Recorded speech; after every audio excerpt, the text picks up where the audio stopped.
Olá! Ainda falando sobre o tema que eu gosto muito e que vocês também têm se interessado bastante sobre reprogramação da mente, uma coisa que a gente precisa entender é que quando a gente determina uma meta na nossa vida, a gente se coloca naquele lugar. E a frequência dos nossos pensamentos, a nossa emoção, ela tem que estar junto dessa meta. Porque normalmente a meta é aquilo que a gente não tem ainda, né? Uma meta de vida, uma meta de estilo de vida, uma meta de qualidade de vida, uma meta profissional, uma meta na vida amorosa. É um lugar onde a gente sonha um pouco mais alto. Mas o que às vezes não acontece? A gente coloca essa meta, mas a nossa frequência, nossos pensamentos não acompanham essa meta. E aí essa meta fica inalcançável. E se a gente faz o contrário, se a gente estabelece uma meta e a gente já se coloca na frequência dessa meta, com os pensamentos, sentimentos de pessoas que atingem essa meta, eu sempre falo que a gente tem que se tornar a pessoa que vai alcançar aquilo que a gente deseja, né? A gente não tem que pôr muito foco na meta. Nós temos que nos importar muito mais com quem nós somos e o que nós fazemos do que o que nós temos. Porque o que nós temos vai ser uma conclusão, um resultado do ser e do fazer. Quem eu sou e o que eu faço todos os dias vai permitir que eu tenha. E às vezes a gente põe muito foco no ter e a gente continua sendo a mesma pessoa. E aí as coisas não mudam e a gente não entende por que não mudam. Mas quando a gente olha para as pessoas que alcançaram grandes feitos, elas trabalharam em quem elas eram, trabalharam no que elas faziam, e aí o resultado do ter veio como uma consequência. E eu tenho visto tantos exemplos disso recentemente em atletas, em pessoas que eu tenho estudado a vida, a história, a trajetória. É tão bonito. Você tem que se tornar a pessoa capaz de alcançar aquilo que você quer, e aí não tem como não ser um resultado. Se você tá pensando como aquela pessoa, se você tá agindo como aquela pessoa, não tem como daqui a pouco você não ser aquela pessoa ou ter aquele resultado, entende? Vou dar um exemplo prático, sempre gosto de trazer exemplos práticos, mas existe um atleta chamado Alcaraz, eu vi recentemente sobre a história dele, a biografia dele, e ele é atleta de tenismo, ele é um espanhol que tá agora, né, nos últimos 3 anos aí em alta, ganhou no mesmo ano Roland Garros, Wimbledon, os maiores campeonatos de tênis do mundo. E ele foi o mais jovem a alcançar, né, com 20 e poucos anos. E ele, desde os 6, ele treinava, e na história até mostra vídeos antigos dele. Olha que engraçado, tinha um vídeo dele, muito novinho, onde perguntava o que você quer como tenista. Olha o que ele falou. Eu quero vencer Roland Garros e Wimbledon. Os 2 maiores campeonatos, né, francês e na Inglaterra, do mundo, do tênis. Ele pequenininho, ele falou, esse é meu objetivo. Então, ali ele estabeleceu. E o que foi interessante? Não é que ele...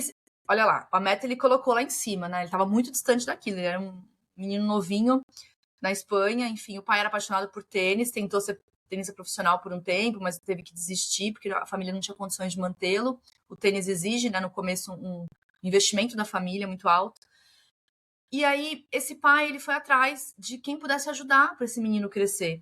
E aí, quando alguns olheiros viram que ele tinha muito potencial, conseguiram colocar ele em contato com os maiores treinadores de tenistas mundiais, que tinha até um lugar onde você fica isolado, treinando, né, vários tenistas jovens. E ele foi para esse lugar. Então, ele tinha meta, mas depois dele estabelecer a meta, ele se colocou na frequência dos maiores tenistas do mundo. Que era o quê? Eu vou ter um grande treinador. Ele falou que ele treinava todos os dias, o dia inteiro, porque na mente desse treinador, para você ser um campeão de tênis, você tem que treinar 24 horas por dia. Ponto. 24 horas por dia, treinando sem parar, sem parar, sem parar. Se fortalecendo fisicamente, se fortalecendo mentalmente. E de fato, todo mundo ali colocou ele na frequência certa, com as pessoas certas, decisões certas. E ele começou a agir como um tenista profissional. E ele não era profissional ainda, mas ele já estava agindo como tenista profissional. Ele falou que a grande guinada na vida dele foi quando ele estava muito cansado. E aí o pai dele falou para ele assim, agora é a hora. Ou você decide que você vai ficar distante da família, vai sofrer tudo que tem que sofrer para ser um jogador profissional, ou você desiste. E ele falou, não, eu vou ser um jogador profissional. Eu vou pagar todo o preço que precisa para isso. E por que eu tô falando isso? Porque ele tinha uma meta, mas a frequência dele, da mente dele, das atitudes dele, dos pensamentos, das emoções, foi compatível com essa meta. E aí não teve outro jeito, gente. Ele se tornou campeão exatamente como ele determinou.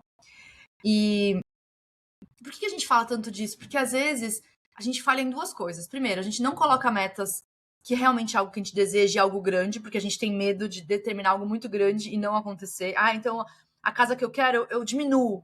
Não precisa ter academia na casa, não. Acho que piscina também não. O que você quer? Porque dentro de você vai ser mais fácil você criar essa imagem do que você quer, porque é real, porque você realmente quer aquilo. Não é falso. É o que vem dentro de você. Então, o que você quer? Que nem ele queria ser campeão em Wimbledon. E ele queria ser campeão em Roland Garros. Ele não colocou quero ser campeão nacional aqui na Espanha, que já seria super bacana. Ele colocou ali o que ele realmente queria e foi aquilo que ele perseguiu.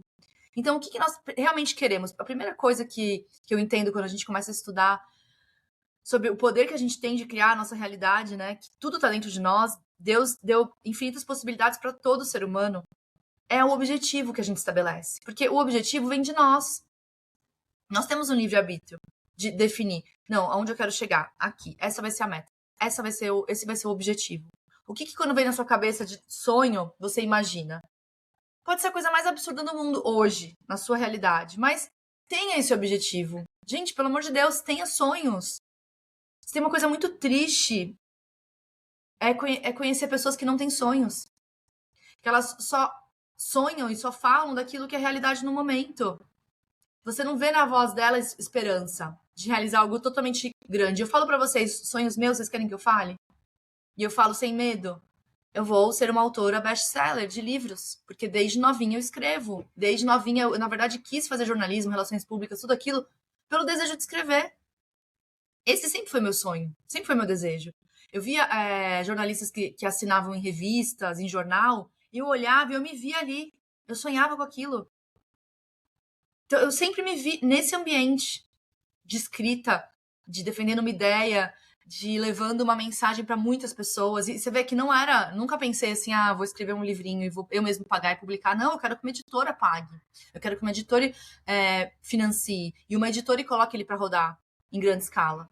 Então, beleza, essa é uma das minhas metas e eu tô na frequência.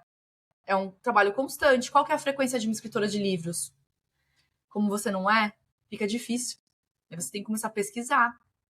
Manter essa chama acesa, porque a sua frequência precisa estar aqui. Bob Proctor, ele explica que a frequência é como se fosse frequência de rádio e de telefone. Ele só consegue ligar para mim, talvez ele não consiga ligar para você. Então a frequência que ele está usando é a frequência onde nós dois conseguimos nos falar. Aonde você está ajustando a sua frequência? Porque se eu olhar para questões de livro e eu ter medo e eu achar que não é para mim, eu achar que é demais, eu tô colocando uma frequência diferente de uma pessoa que vai publicar um livro. Não, pelo contrário, eu tenho que ler livros e falar, nossa, que bacana, nossa, olha esse autor, olha a história dele, como ele conseguiu publicar. E isso alimentar em mim os meus sonhos. E essa frequência arder dentro do meu coração. Eu vibrar na abundância, aquilo que a gente sempre fala, né? Quando eu olho pra vitória de alguém e eu me sinto mal, tenho inveja, eu tô vibrando na escassez. Eu acho que se porque ele tem, eu não vou ter, vai faltar pra mim. Muitas pessoas vivem a vida assim. Olham pra tudo em volta que tá indo bem, crescendo, evoluindo e pensam, se essa pessoa conseguiu, é porque eu não tenho, se a pessoa tem esse carro, eu não vou ter. Não. O que a gente consegue trabalhar nossa mente é, pelo contrário. Se ela conseguiu, eu também consigo. Se ele conseguiu, eu também consigo. Se o Alcaraz conseguiu, treinando, virar campeão mundial, eu vou ser também tudo aquilo que eu quero ser. Eu vou me colocar nessa frequência. Eu vou ter pensamentos grandes. Eu vou agir como uma pessoa que está nesse lugar já.